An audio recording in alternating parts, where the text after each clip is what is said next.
Hello, dude and dudettes. Today is tomato planting day, which I always try not to start too early. I tend to jump the gun, but this time, no. We are outside today because it's going to be the nice day, like the last one for like the next week. I am wearing my pajama hoodie. I don't wear this in public because it is huge, oversized, super comfy.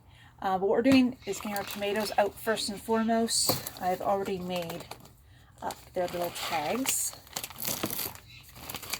So we got the Sweethearts,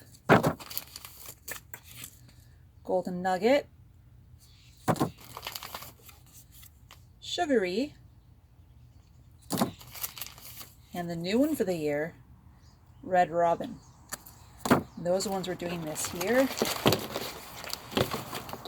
Put my seed organizer away, which I talked about in the last video.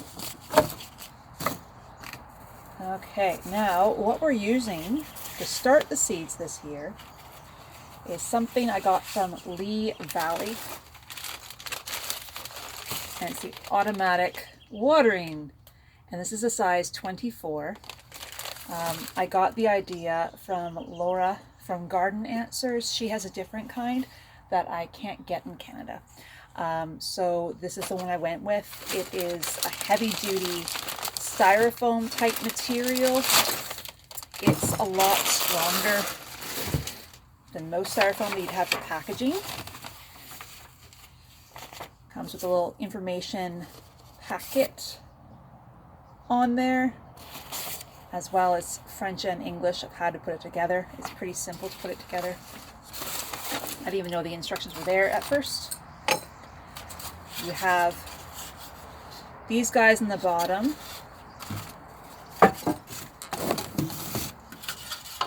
They go like this. And then where you put all the soil goes on top. And to make it self-watering, pause a second. Gloves off, need better fingers. Self-watering is the plastic humidity dome, comes out, and you have this wicking material.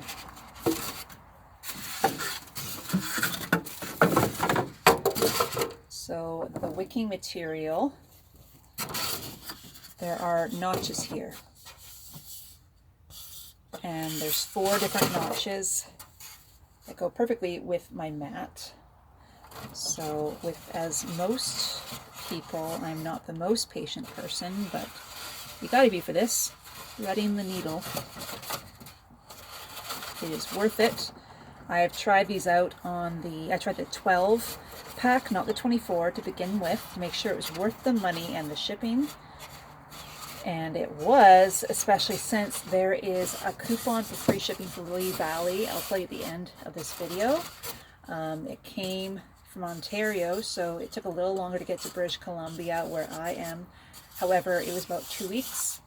Otherwise, I could have just driven to the closest Lee Valley. But they're about a 45-minute and lots of traffic for me. So I didn't want to do that because I hate traffic, as most people do. So the wicking material is in, and then it just nestles right into there. And then the little cells fit neatly right on top. You fill this portion up with soil, put your seeds in, and then you cover, and the whole thing is there. And the part for automatic watering is this little guy.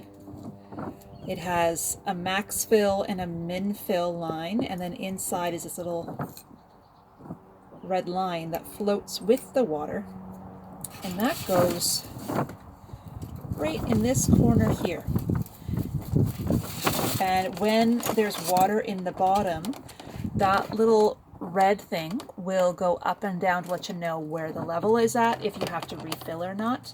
I have caught myself thinking there's enough water in here, and then looking at the red thing and seeing, oh no, we're getting low. The wicking can't happen if the water level isn't at its minimum. So that's been really helpful for me so far. So what we're going to do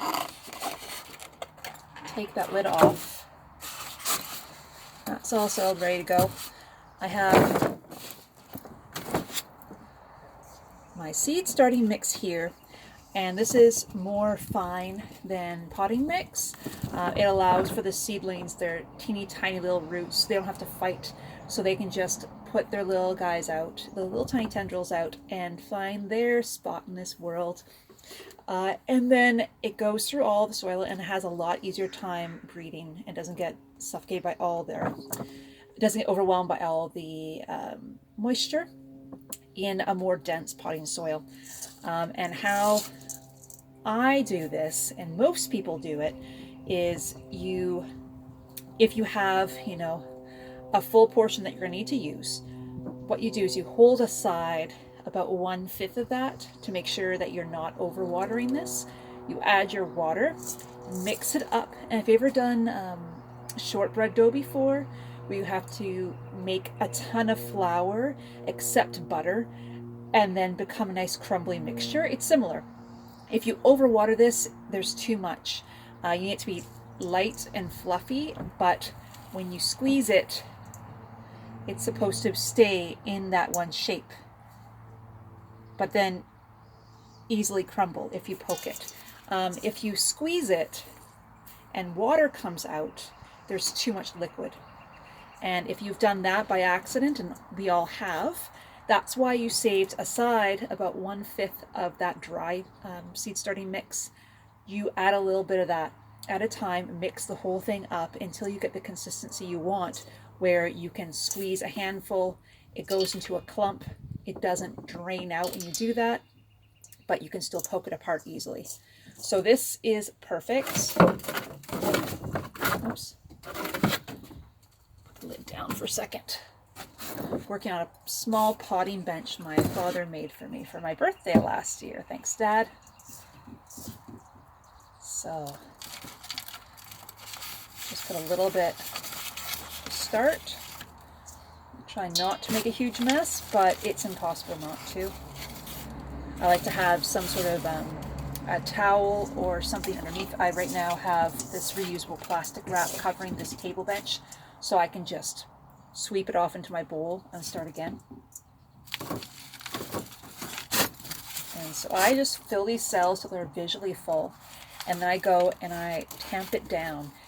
And if you've ever worked in a coffee shop before as a barista, or if you have your own espresso machine at home, and you know that when you put the coffee grounds in for espresso, you have to do a gentle tamp down to get the air out and make sure you have a full thing. It's the same deal. So then a little bit of that, and then just with 2 fingers, that's what the width, these are about 2 inches wide, I just go through and I tamp down to make sure I get all the air pockets out, but I'm not aggressively pressing and compressing.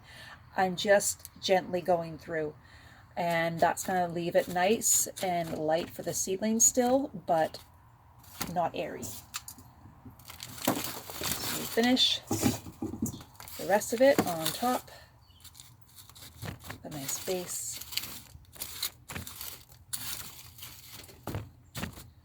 I'm just going to pause here a second and get my little identifiers. Okay, we're back. I have my little plastic identifiers, and I've used pencil to write, oh God. Well, it's written in pencil, take my word for it.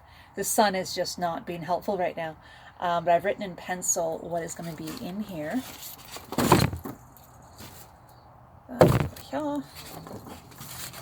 Drop one. And I'm doing 3 of some and 6 of another, so they're 4 deep. I can hold on to things. And I'm just going to stake them as I go here. So that was for the sugary, golden nugget,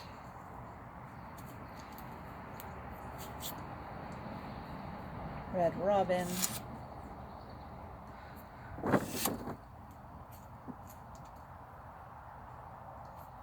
golden nugget. I think I just dropped my sweetheart.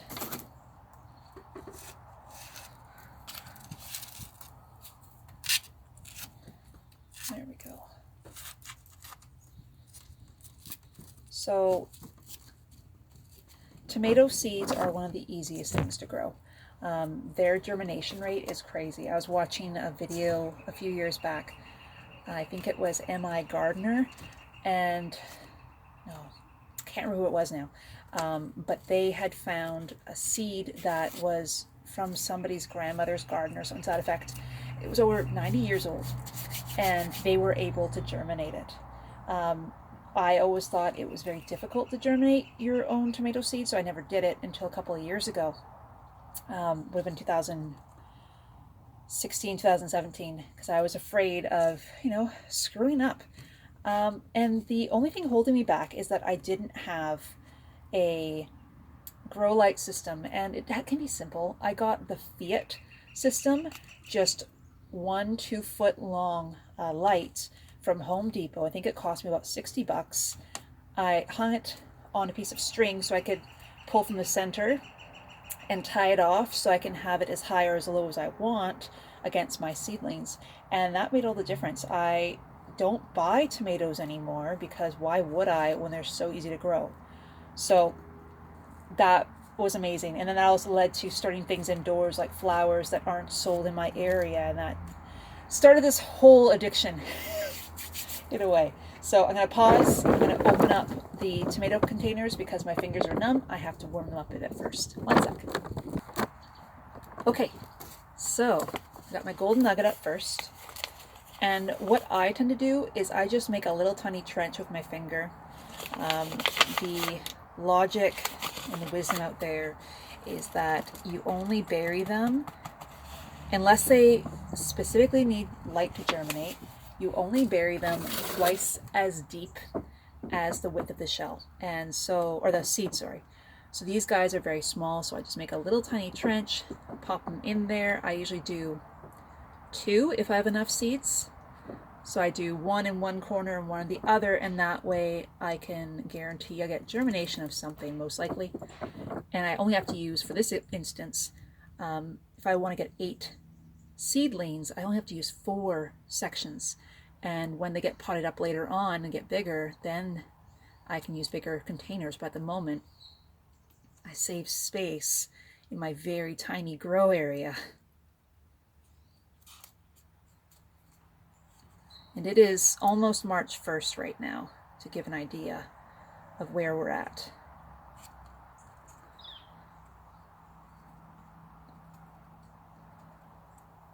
So there we go. So I'm just going to do this for the next guys as well, and then we'll come back. Okay, everybody's in.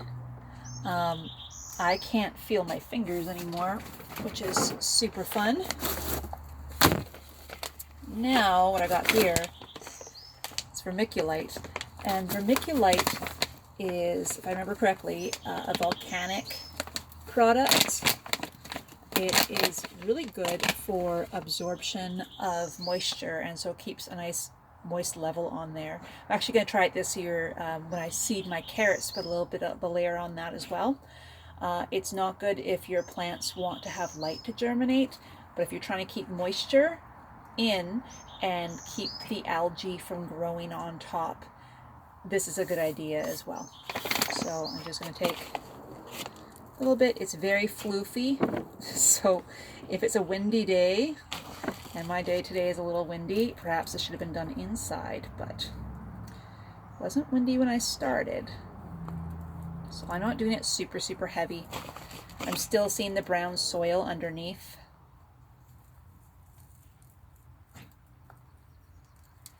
And I don't know if this would help with fungus gnats or not, as is my first year using it in this way. I do use Vermiculite mixed in with my tomato potting soil later on to help keep moisture levels constant through the year. Make sure it's really well sealed because that would suck if it went everywhere. Okay, so lastly, most of the things in here are, it's already moist seed starting mix.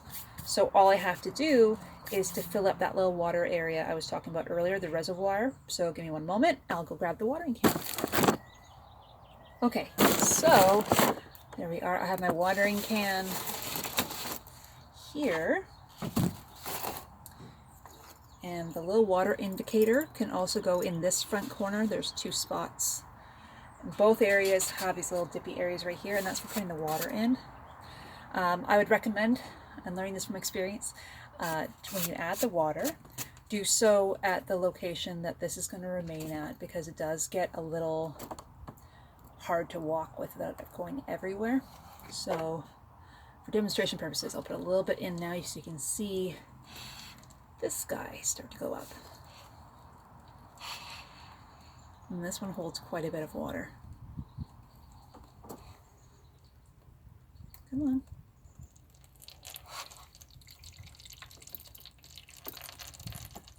There he goes. You can see him right there.